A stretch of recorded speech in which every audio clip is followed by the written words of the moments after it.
Assalamualaikum warahmatullahi ta'ala wabarakatuh. Alhamdulillahirabbil alamin wassalatu wassalamu ala asyrafil anbiya'i wal mursalin wa ala alihi wa sahbihi ajma'in. Rabbi shrah li sadri wa yassir amri wa hlul 'uqdatam min lisani yafqahu qawli.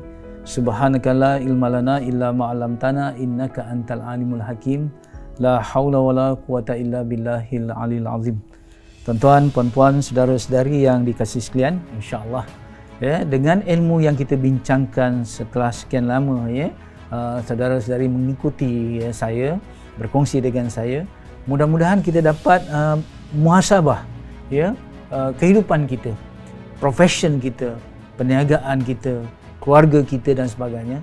Sekiranya kita nampak ada sesuatu yang bertentangan ya dengan kebenaran ya, maka inilah peluang untuk kita restart balik kehidupan kita. Kita mulakan dengan yang betul ya, insya-Allah. Saya sentiasa berpegang bahawa tidak ada istilah terlambat untuk melakukan kebaikan. Tidak ada istilah terlambat untuk kita membuat pembetulan ya, insya-Allah. Baik, sekarang kita pergi kepada syarat ibadah yang keempat yang seterusnya, iaitu apabila kita melaksanakan satu kerja, hendaklah kita buat secara optimum ya. Ada bezanya pelaksanaan yang baik, syarat yang sebelum ini, dengan dibuat dengan terbaik. Jadi kalau kita melaksanakan suatu perkara itu, satu pekerjaan itu dengan merasakan itu adalah ibadah. Bila kita kata ibadah, artinya kita persembahkan untuk Allah Subhanahu Wa Taala. Jadi kita bukan sahaja nak persembahkan kepada Allah solat kita, solat yang terbaik, puasa kita, puasa yang terbaik. Bukan puasa yang dapat minal ju' wal atash saja, yang dapat lapar dahaga.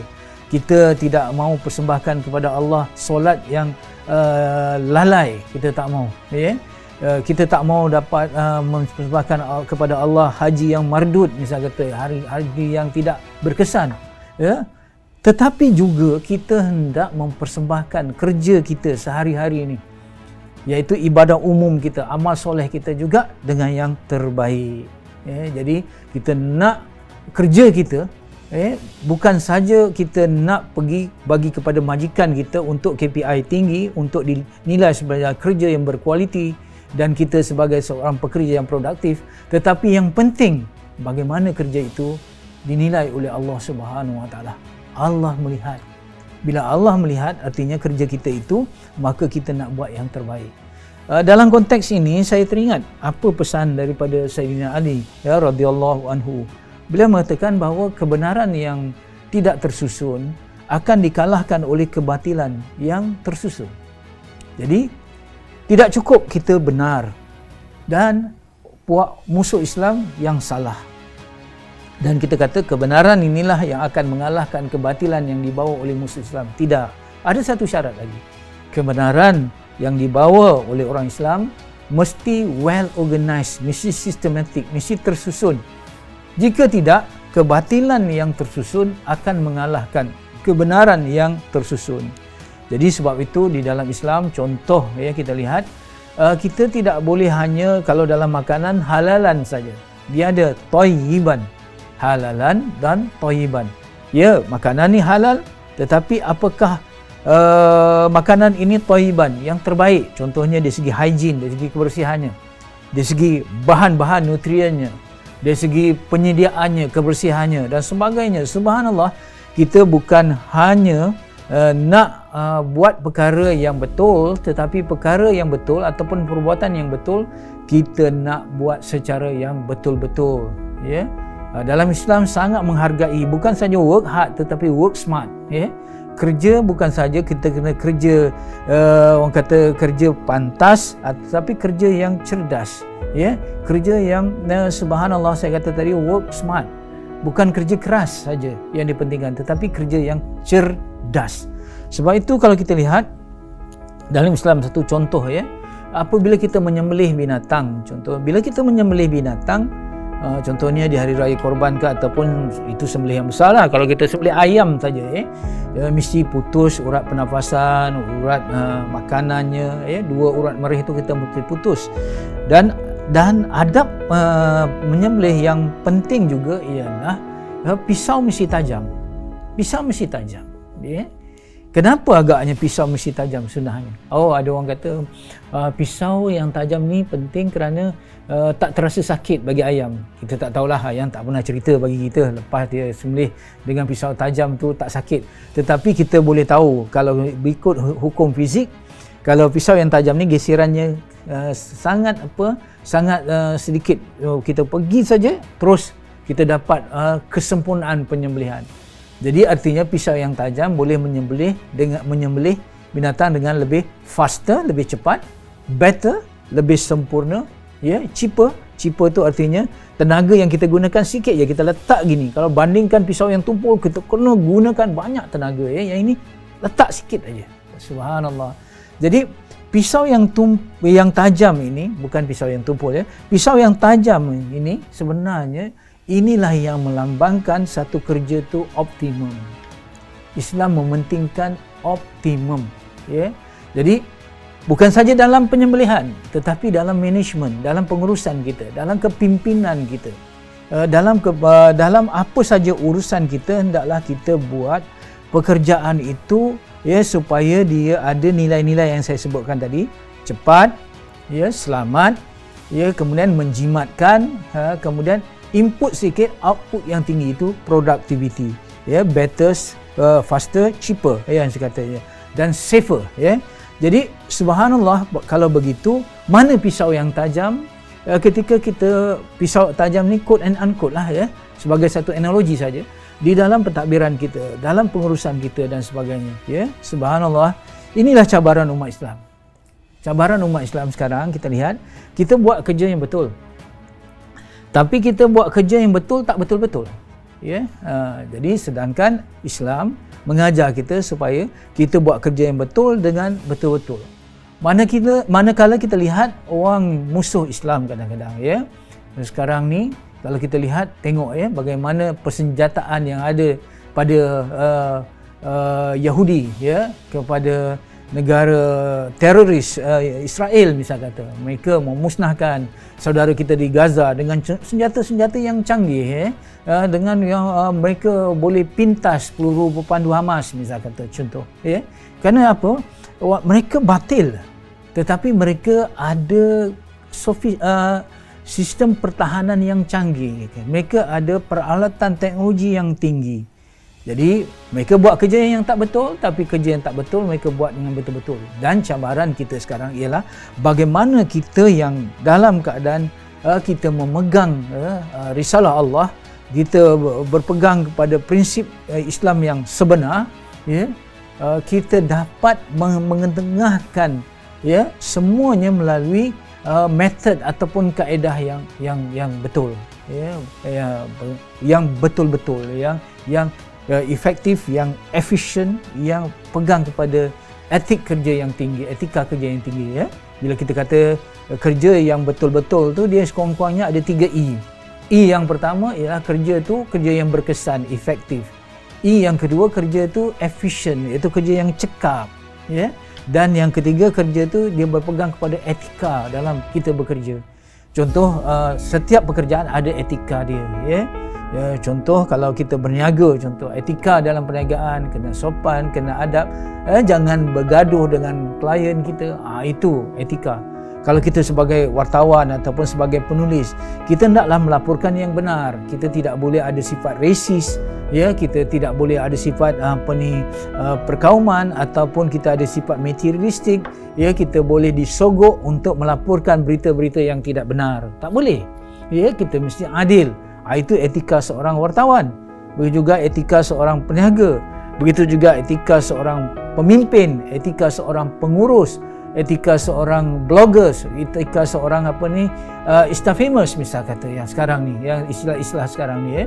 Subhanallah, sampai saya satu ketika saya baca buku memancing tau, buku joran. Rupa-rupanya dalam memancing ni ada etika juga. Etika pemancing. Saya tengok antara banyak etika tu di bawah sekali, jangan menjala di tempat orang yang memancing. Itu sampai begitu sekali, ada etikanya. Subhanallah, sebab itu Islam sangat mementingkan bagaimana kita boleh mempertahankan satu kerja yang baik, yang betul, hendaklah dilaksanakan dengan betul-betul. Subhanallah, ya, saya kadang-kadang di dalam pengalaman seperti mana yang saya selalu katakan, apa yang saya cakap ni kadang-kadang bukan berdasarkan ilmu yang sedikit semata-mata, tetapi saya banyak bercakap berdasarkan pengalaman-pengalaman yang saya alami sendiri ketika sebagai seorang jurulatih, terlibat dengan program-program di organisasi-organisasi, ya. Jadi ada antaranya organisasi yang saya sebutkan selalu perbankan lah, ya, yang mana ada orang yang hijrah daripada perbankan konvensional kepada perbankan Islam, ya.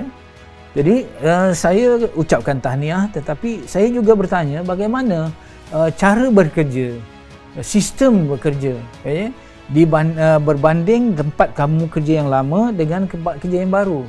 Dia kata kadang-kadang tertinggal jauh, Ustaz.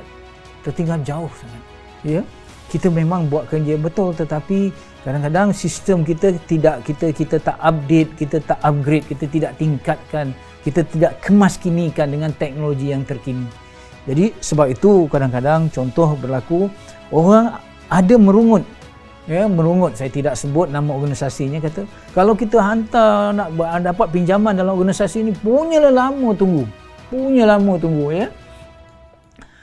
Hingga kadang-kadang kita peras, tak dapat jawapan. Tapi kalau kita hantar kepada organisasi yang ini, yang tidak Islamik ini, cepat dia urus. Tengok, kalau kita tengok, satu bank, saya tak nak sebut nama banknya, dia konvensional, tetapi sistem melayan pelanggannya hebat. Dia ada 2 borang saja. Borang dia cek satu, yang guna tunai satu. Kalau kita pergi bank urusan, dia ada borang cek dengan tunai, 2 borang saja. Dan kadang-kadang kita pergi ke perbankan yang Islamik ni, kadang-kadang nak memahami borang pun dah 5-6 borang kadang-kadang. Subhanallah, belum, ya. Kadang-kadang dalam gitu juga perbankan internet, kadang-kadang, ya, kita tengok kalau ini kadang-kadang ada masalah, ataupun kad dia tempat ATM kadang-kadang tidak berfungsi, perkhidmatan tergendala dan sebagainya, ya. Jadi ini satu cabaran tau, ya, yang mana kita mesti mempertingkatkan. Kalau kita yakin perjuangan kita ni benar, maka kita buat supaya tadi, ya, kata Sayyidina Ali tadi, kebenaran kita mesti kebenaran yang tersusun. Kita buat kerja yang betul dengan betul-betul, supaya subhanallah, ya, kita dapat meraih, ya, khidmat yang banyak, ya. Saya pernah ada satu pertanyaan, maaf, pertanyaannya agak sensitif, ya, oleh seorang pelanggan. Dia kata, Ustaz, kata, macam mana, ya, saya dah memohon pinjaman rumah untuk buat pinjaman rumah, saya nak segera, ya, tetapi tak dapat jawapan, lama sangat, sehingga akhirnya dengan itu saya pergi kepada perbankan konvensional yang cepat, lagi cepat. Jadi macam mana kedudukan itu, ya, macam mana kedudukan itu? Dia ada 2 sudut. Satu sudut pelanggan, saya nak tengok, iaitu sudut masyarakat. Yang kedua sudut players ataupun orang yang mengendalikan urusan pinjaman ini, yang syariah ini, ya. Kalau di sudut pelanggan, salahlah. Takkanlah kalau kita tengok yang halal ini, yang memang betul-betul patuh syariah tetapi lambat sikit, ini menyebabkan kita frust, kita kecewa, kita ambil yang haram. Tak bolehlah macam tu. Kita beratur dekat kilang daging lembu misalnya tersembelih, tunggu beratur panjang sangat, tengok dekat sebelah jauh lebih kurang 100 meter ada orang jual daging babi, tak ada siapa pun yang beratur. Kita pun senang, pergilah kat sana, tak ada orang yang tunggu. Tak boleh gitu, kita kena sabar, untuk kita mendapat yang halal. Macam mana pun jangan terlibat dengan perkara-perkara yang haram. Tunggu saja, tunggu masa, insya-Allah. Itu satu sudut. Sudut yang mengendalikan perbankan pula ada juga salahnya. Kenapa kita melambat-lambatkan? Dosa kita melambat-lambatkan perkara itu. Ya, kalau kita boleh sistem yang efektif, yang efisien, insya-Allah, ya, orang akan pergi kepada perbankan yang sistem yang lebih efisien dan efektif tadi. Ya. Ingat, ya, 3E yang saya sebutkan tadi, efektif, efisien dan etika, ini bukan kehendak komersial semata-mata. Tetapi yang lebih penting, 3 ini juga ialah syarat kepada melaksanakan kerja dengan optimum. Yang ini dikendaki, yang ini dituntut oleh ajaran Islam. Kenapa? Di sana ada hadis daripada riwayat Baihaqi yang mana Rasulullah sallallahu alaihi wasallam mencintai, menyayangi seseorang yang apabila dia melaksanakan satu kerja, dia melaksanakan kerja itu dengan itqan. Ingat ya yang saya bincangkan sebelum ini. Jadi kalau kita bekerja di satu organisasi dengan itqan, dengan efektif, dengan efisien dan etika, kita bukan saja disayangi oleh bos, ya, organisasi kita bukan saja menjadi tumpuan kepada pelanggan, tetapi kita disayangi oleh Allah. Allah sayang. Subhanallah, sebab itu ya, apabila kita letakkan ya kita punya perjuangan ini adalah untuk menegakkan Islam. Islam tu mesti kena kelihatan indah. Bukan sudut halal dan haram saja, tetapi soal kecekapan, kecanggihan. Kita mesti dapat situ. Dan saya memang pernah ya bertemu dengan pelanggan-pelanggan yang bukan Islam. Pelanggan-pelanggan yang bukan Islam, mereka melanggan ataupun mendapat perkhidmatan ataupun produk yang daripada orang Islam sendiri. Bila ditanya kenapa, dia kata saya yakin kerana unsur penindasan tidak ada. Apa unsur penindasan dalam ini? Saya ambil juga kerana dia tidak ada riba. Kita tahu, kita meniaga senang ya. Tidak ada perubahan kepada nilai bunga dan sebagainya. Dia begitu. Ada juga ya pelanggan-pelanggan yang bukan Islam ya tertarik kepada sistem keadilan Islam. Tetapi kalau kita dapat mempersembahkan yang canggih ini ya, yang halal ini, yang baik ini dengan lebih efektif, efisien, saya katakan tadi, ramai lagi orang yang akan tertarik dengan Islam.